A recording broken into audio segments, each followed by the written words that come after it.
भगवान, ये क्या हो गया मेरे साथ। मेरा तो ये भैया हफ्ते में 2-3 बार का ड्रामा हो ही रहा है आजकल। पता नहीं क्या है, मेरा पूरा किचन इस तरीके से फैला के चले जाते हैं।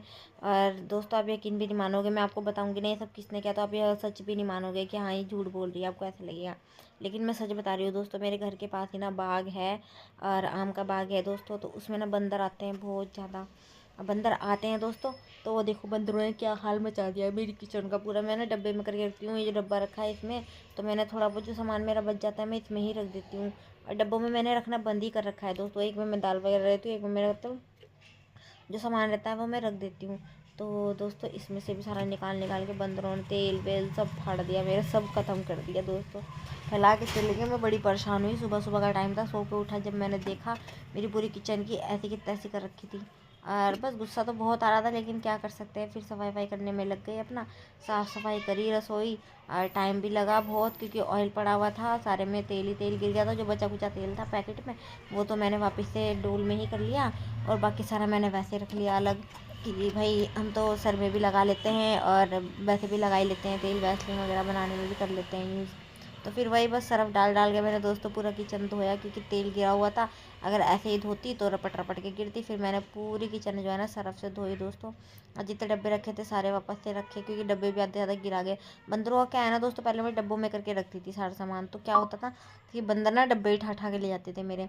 और बंदर लेके चले जाते थे बंदर डब्बे, फिर मुझे और ज़्यादा गुस्सा आता था। फिर मैंने क्या करा, मैंने बड़े बड़े डब्बे ले लिए, उनमें रखने लगी मैं सामान। मैं कहा चलो अब इसमें तो एडजस्ट करना ही है, तो उसमें कर लेते हैं। फिर मैंने सारी किचन धोई, सर्फ डाल डाल के रगड़ रगड़ के धोई, जब जाके रसोई साफ़ हुई, जब जाके मतलब ठीक हुआ। गुस्सा तो आ ही रहा था। अब बंदर कैसा है दोस्तों कि ऊपर का छत का गेट भी बंद था, पर क्या होता है ना, नीचे का हमारा गेट ना बड़ा है दोस्तों, मैं आपको दिखाऊंगी। तो उसके ऊपर से भी ना बंदर आ जाते हैं, थोड़ी सी जगह में से भी बंदर आ जाते हैं, और वो किचन फैला फैला के चल जाते हैं रात में। तो मेरा ना गेट, इधर वाला गेट खुला रह गया, मतलब गलती से रह गया होगा या नहीं ध्यान गया मेरा, तो मेरा खुला रह गया, जिस वजह से फिर वो बंदर आए और पूरी किचन को तहस महस बना के चले गए। ठीक है, मुझे आवाज़ भी नहीं आई, मैं बड़ी परेशान हुई। ठीक है, नहा धोकर फिर मैं गई, नहा धोकर फिर पूजा पाठ, हमारा मंदिर नीचे ही है, तो हम पूजा करने के लिए मैं नीचे चली गई। दोस्तों देखो, ठंड में ना स्वेलिंग बहुत ज़्यादा होती है। अब स्वेलिंग, ठंड कम हो रही है तो स्वेलिंग कम हो रही है, तो पैरों में झुर्रियाँ सी पड़ गई हैं दोस्तों। मेरे साथ तो ऐसा होता है। किस किस के पैर सूजते हैं कमेंट करके ज़रूर बताना दोस्तों। तो ये है हमारा प्यारा सा मंदिर। डेली का रूटीन मेरा यही है दोस्तों, पहले सुबह उठकर नहा धोकर अपना पूजा पाठ करना, उसके बाद ही हम कुछ काम करते हैं दोस्तों। ठीक है, तो मैंने फटाफट से पूजा पाठ कर लिया अपनी कंप्लीट। पूजा करने के बाद दोस्तों फिर नाश्ता वास्ता, तो मैंने जो मेरी रात की सब्ज़ी रखी हुई थी मैंने उसी सबको नाश्ता बना कर दे दिया था, वही कर लिया। फिर मैंने अपने बच्चों को नहलाया दोनों को, और छोटी वाली बेटी को क्या है ना कि मैं रात को ही मालिश वगैरह कर लेती हूँ, दिन में मुझे टाइम नहीं मिल पाता है, क्योंकि 3-3 बच्चे हैं, काम भी बतेरा रहता है, तो नहीं हो पाता है दोस्तों। तो मैं क्या करती हूँ, मैंने इसको काजल लगाया, भूतनी बना दिया। काजल बना के देखो, ये भूतनी बन गई है, कुछ हो गई है। काजल लगवाती नहीं है ना, बहुत ज़्यादा परेशान करती है ये। बड़ी वाली बेटी तो लगवा लेती है, पर ये नहीं लगवाती काजल, बहुत ज़्यादा आतंक मचाती है। जरी सी भले ही है, लेकिन छोटा पैकेज बड़ा धमाका है ये बिल्कुल ही। तो इस तरीके से कुछ करा। फिर दोपहर में मैंने दाल चावल बनाए दोस्तों, वो दाल चावल खाए सब ने, खा के बर्तन वर्तन धोए। फिर अचानक ही मुझे कहीं जाने का वो हुआ, मैंने कहा फिर किचन विचन साफ़ करके मैं मार्केट गई, क्योंकि मुझे कुछ सामान वामान लाना था। तो मैंने खुद तैयार हुई, फिर मैंने अपने बाबू को भी तैयार करा, फिर हम जाके मार्केट गए। ठीक है, मार्केट से लाए हम सामान, और सामान लेने गए थे।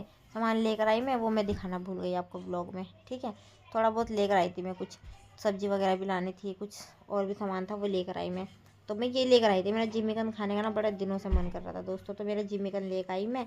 और मैंने मज़े में खुशी खुशी जिमीकंद बनाई। और किस किस ने खाई है इसकी सब्ज़ी, मुझे बताना कि कैसी लगती है। ठीक है, मैं तो कुछ इस तरीके से बनाती हूँ। तो ये शाम के लिए मैंने बनाई है दोस्तों जिमीकंद की सब्ज़ी। पहले फ्राई इसलिए कर लेते हैं क्योंकि कहते हैं ना, मैंने आज तक बिना फ्राई के तो बनाई है, अगर बिना फ्राई के बनाएंगे तो गले में ना खराश होने लग जाती है। तो फिर दोस्तों मैंने सब्जी वब्जी बना के, मेरा क्योंकि धीरे धीरे ही काम होता है, मेरा ऐसा नहीं होता कि मैं खाना बनाने लगी और मेरा खाना बन गया, नहीं। पहले मैं आता है कि एक बार सब्जी काट लेती हूँ, फिर एक बार जाके छोंक लेती हूँ, फिर ये रोने लग जाती है, फिर इसके साथ थोड़ी देर खेलती हूँ। ठीक है ना, मेरा काम इस तरीके से निमटता है दोस्तों। तो अभी मैं इसको बाजार भी लेके गई थी, देखो कितना सुंदर लग रहा है, ये पूरा प्रॉपर ड्रेस है ना, तो इसमें बड़ा सुंदर सा लगता है ये मेरा गोंदू, मेरा केशू, सुंदर सा लगता है ये। तो दोस्तों फिर मैंने सब्ज़ी बनाई, एक बार मैंने सब्ज़ी काट के रखी, फिर मैंने एक बार में सब्ज़ी बनाई। इस तरीके से मैं कुछ काम करती हूँ दोस्तों, क्योंकि 3-3 बच्चे हैं, संभालना बहुत मुश्किल होता है। तो इस तरीके की कोई टेस्टी सब्ज़ी बनी थी दोस्तों। फिर आटा वाटा मैंने गूँद के लगा ही दिया था। तो दोस्तों बस इस व्लॉग को यहीं एंड करते हैं। अगर आप लोग को व्लॉग अच्छा लगा हो तो लाइक करना और सब्सक्राइब डन